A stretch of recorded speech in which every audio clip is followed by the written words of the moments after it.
had no idea what I was getting into. I mean, it's Russia. They can just say, we think you're a card counter. We've decided that's illegal. We're just taking the money back.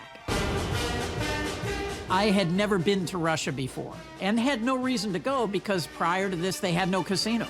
And the casino people really didn't understand the games. And they were giving away the store. The rules were so good. Any blackjack player that heard would have immediately jumped on a plane and flown over there to try to play.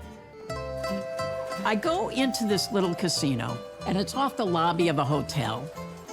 There's 6 or 8 tables. There's only 2 customers in the whole place. But I sit down, and I start to play. Sometimes it has nothing to do with my skill. You just get lucky. I won every hand. It was ridiculous. In 15 minutes, I'd won $26,000. Now, the pit boss is a young guy. He looks like he's wearing his father's suit, and every hand I win, he just starts to look sicker and sicker. And the color starts to drain from his face, and I keep thinking, this is not gonna end well. So I finish the shoe, and I think I better just cash out. And now the same guy is the cashier, and he says, look, I'm sorry, we don't have enough cash to pay you. I say, how much do you have? Basically, he gives me back my $2,000, so I'm left with 22 $1,000 chips. And then he tells me, the owner will be here tomorrow. Come back tomorrow, he'll have your money.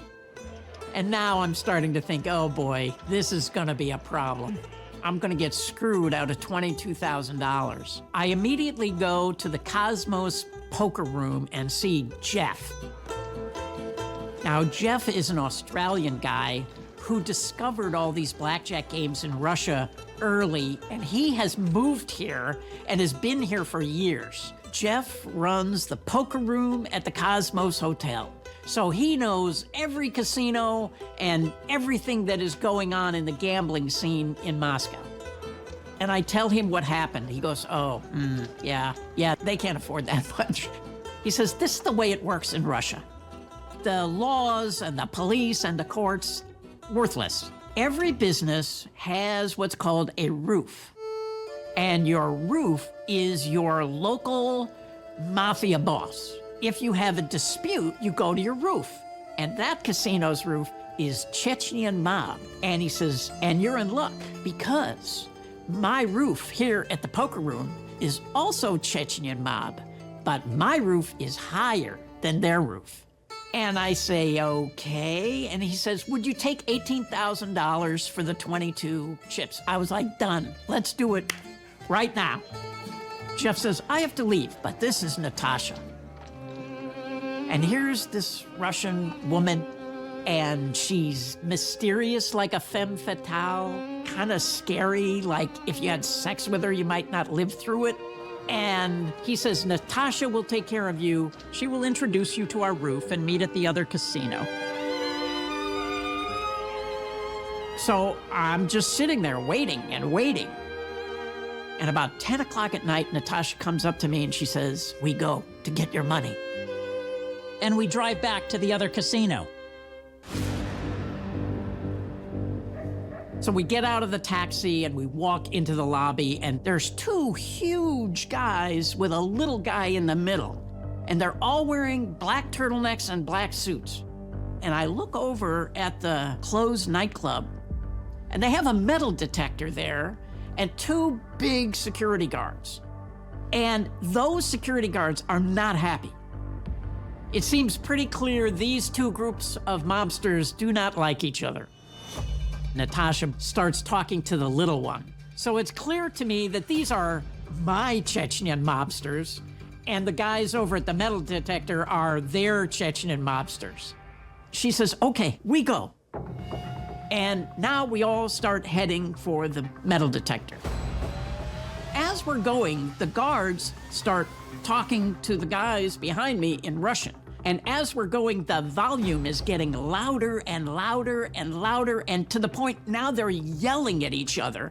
And as I'm going through the metal detector, one of the guards grabs me by the wrist.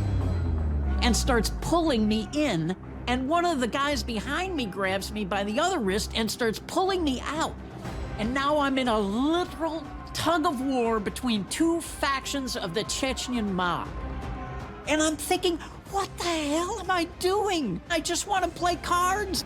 How did this happen to me? I didn't think I was going to get out of there alive. And I pull loose, and we all back out into the lobby, and Natasha says to me, "Those men do not want these men to go inside." I said, "Yeah, I kind of got the message." And she says, "You and me, we go in, and if they have the money, okay. If not, don't say a word, just come back out." Okay. We go into the casino, and it's the same pit boss, and he is white and sweating. And he says, "This is very bad.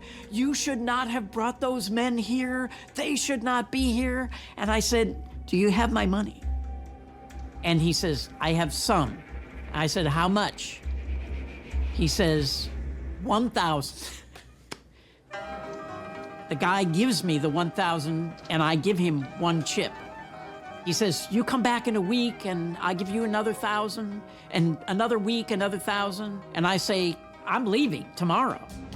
I called Jeff, and Jeff says, "Leave the chips with Natasha and come down in the morning and pick up your money." I was like, Jeff, no. I'm not going to give up my chips to anybody without getting the money at the same time. I'm certainly not going to trust this Chechen mobster, and I'm not just going to leave the chips with Natasha. I'm not even going to leave them with Jeff. No, you get the chips when I get the money. And he says, "All right, well, just come down in the morning. I'll have the money for you there in the morning, and then you can give the chips to Natasha." The next morning, I go to the poker room. Natasha is there. I say, "Do you have the money?" And she nods her head. And I say, "Where is it?" And she goes over to a cabinet. She comes back with $18,000.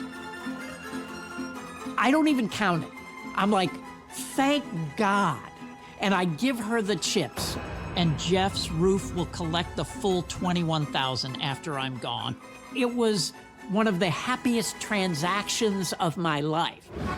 I immediately jump in a cab and I drive directly to the airport, and I got on the plane. I had somehow survived a literal tug-of-war between two factions of the Chechen mob. Counting cards is never worth risking your life.